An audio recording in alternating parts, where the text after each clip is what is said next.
Match जीता। 2 changes की team India ने, लेकिन ईशान किशन ने अपना इम्पैक्ट डाला कि मैं आईपीएल में ऐसे नहीं परफॉर्मेंस कर रहा था, डोमेस्टिक क्रिकेट में ऐसे नहीं कर रहा था, मुझे मौका मिलेगा तो मैं ऐसा ही परफॉर्म करके दिखाऊंगा, वही नजर। स्क्वाड वो होना चाहिए जैसे इंडिया का या न्यूजीलैंड का है, बिकॉज कोई आपका इंजर होता है या आउट ऑफ टच होता है या आपने अकॉर्डिंग टू द ऑपोजिशन या पिच कोई और एक लड़का खिलाना होता है। Indian team have the weapon, they have the merit, they have the skill, and most importantly they have the क्या उसे कहते हैं execution, how to अपने plans को हमने आगे करना कैसे है, क्या ज़बरदस्त चेस किया है, कोई प्रेशर नहीं, कोई कुछ नहीं, विकेटें भी गिरी हैं, they looked smooth, they looked calm, they looked in control, and that's a great sign for Indian team and Indian cricket. Bharat दिखा रहा है लोगों को कि T20 क्रिकेट किस तरफ को जा रही है, और यही बात हम दूसरों को भी सबको समझाने की कोशिश कर रहे हैं कि ये T20 क्रिकेट है। इस तरह के इम्पैक्ट प्लेयर्स आपको चाहिए। धोती ऊपर करके ढस ढस ढस जो लगाना शुरू किए हैं भाई, हम तो देख ही जा रहे हैं, ऐसा लग रहा है कि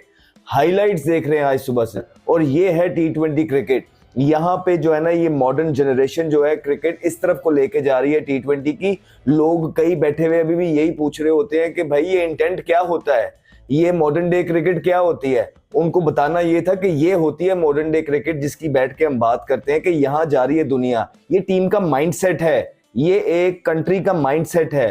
वो आप लोग हम लोग जब यही क्वेश्चन पूछते रहेंगे ना कि ये इंटेंट क्या होता है, मॉडर्न डे क्रिकेट क्या है, इसलिए हम सबसे पीछे रह जाते हैं।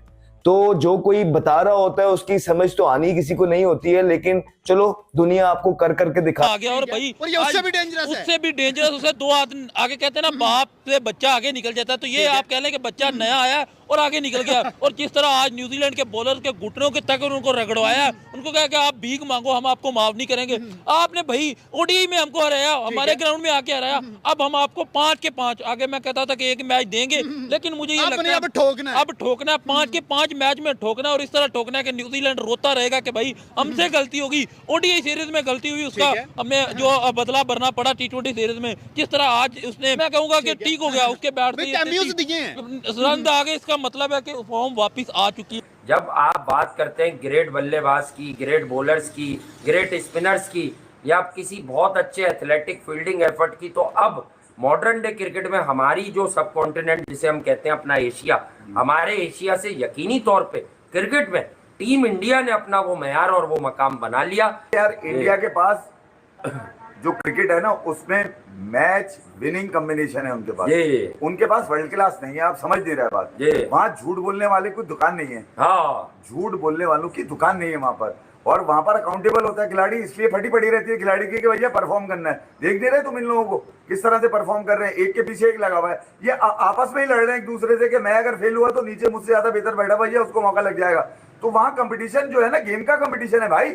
ये बताओ लोगों को, वो ये नहीं बताओ कि इंडिया की टीम अच्छी है, इंडिया की टीम अच्छी है, इंडिया के पास बॉलर प्लेयर बहुत अच्छा है। नहीं, सच आपको पता नहीं है क्रिकेट में बताना क्या है। अगर तुम्हें नजर आता है कि यार क्रिकेट में ये सब चीजें बेहतर हैं, तो 4 साल से मुंह में लेके चूस क्यों रहे थे फिर यार। तो फिर T20 हो, न्यूजीलैंड जैसी बॉलिंग हो, बड़ा मुश्किल होता है, लेकिन टैलेंट ऐसा है, प्लेयर्स ऐसा है, नंबर 1 प्लेयर्स है, उसको नंबर 1 जो प्लेयर्स बनता है उसको कॉन्फिडेंस ऐसे आता है, जैसे सूर्य कुमार यादव खेल रहा है, जैसे उसने परफॉर्म किया, हर मैच में वो करता है और मेच्योरिटी के साथ अपने शॉट्स को बैक करता है, फेयरलेस क्रिकेट खेलता है।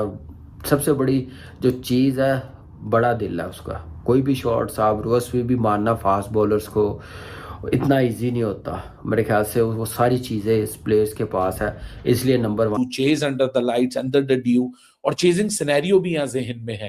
पहला जो हाफ था न्यूजीलैंड का वो 111 रन का था, जो दूसरा हाफ था वो 111 रन का तो नहीं था, लेकिन 6 ओवर तक तो ऐसा ड्रॉप हुआ था रन रेट कि लग रहा था कि शायद न्यूजीलैंड 200 रन ना बना पाए।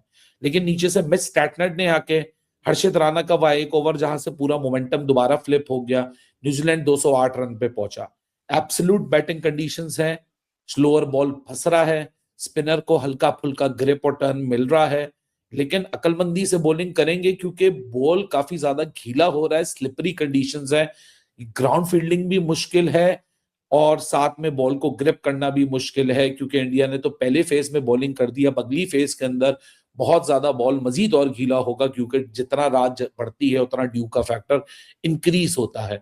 So things won't be easy either for the either of the teams, चाहे न्यूजीलैंड हो या इंडिया हो. लेकिन ये जो मैंने लास्ट मैच में भी कहा था ना कि 200 और 220-30 जब दो कंपेटिटिव टीम आपस में खेलती हैं तो बीच में 10-15 रन का फर्क आ जाता है.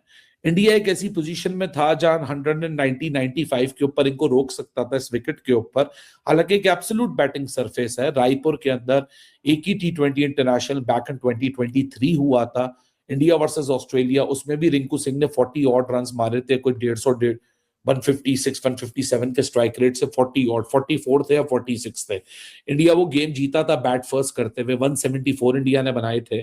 सेकंड इनिंग्स में इंडिया की 9 विकेटें गिरी थी 174 पे, और सेकंड इनिंग्स पे ऑस्ट्रेलिया ने 154 बनाए थे और वो मैच नहीं जीत सके थे. लेकिन सूर्या ने जिस तरह टॉस पे बोला कि एक्सपेरिमेंट कर रहे हैं, आज इंडिया की भी जो 11 है वो भी ये बता दी कि एक्सपेरिमेंट कर रहे हैं. हालांकि जसप्रीत बुमराह अभी पीछे तरह रेस्ट करके आ रहे हैं. समझ नहीं आई कि जसप्रीत बुमराह को मजीद रेस्ट देना चाहिए था या कंटिन्यू करना चाहिए था, क्योंकि वर्ल्ड कप अब बस 4 गेम अवे है.